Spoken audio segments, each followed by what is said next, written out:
নীরব রাত, চারিদিকে গভীর শান্তি, আকাশ ভরা তারা, আর পৃথিবীর বুকে নেমে এসেছে এক বিশেষ রহমতের রাত।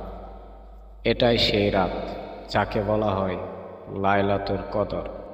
রমজানের 27 রাত একটি রাত যার মর্যাদা এত বেশি যে আল্লাহ তাআলা কোরআনে বলেছেন এই রাত হাজার মাসের থেকেও উত্তম। ভাবুন তো, আমাদের জীবনে 83 বছরের এবাদতের সমান মাত্র একটি রাতের এবাদতই পাওয়া সম্ভব।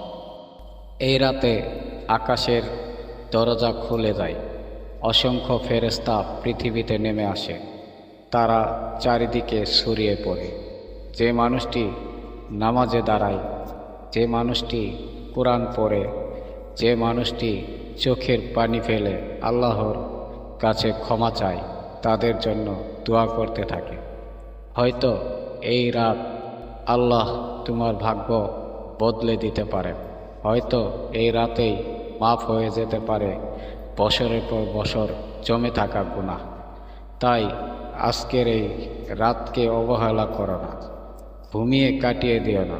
এই মূল্যবান সময় নামাজে দাঁড়াও, দোয়া করো, আল্লাহর কাছে বলো, হে আল্লাহ, আমি ভুল করেছি, গুনাহ করেছি, কিন্তু আপনি তো সবচেয়ে দয়ালু, আপনি আমাকে ক্ষমা করে দিন।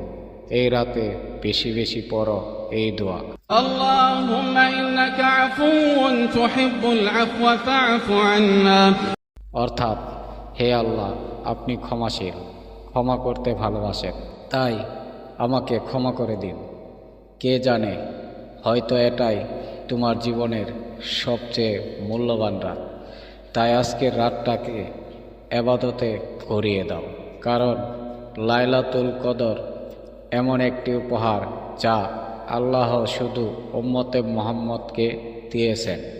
হয়তো এই রাতেই তোমার জন্য লেখা হবে নতুন একটি সুন্দর ভাগ্য। আল্লাহ আমাদের সবাইকে লাইলাতুল কদরের বরকত পাওয়ার তৌফিক দান করুন। আমিন।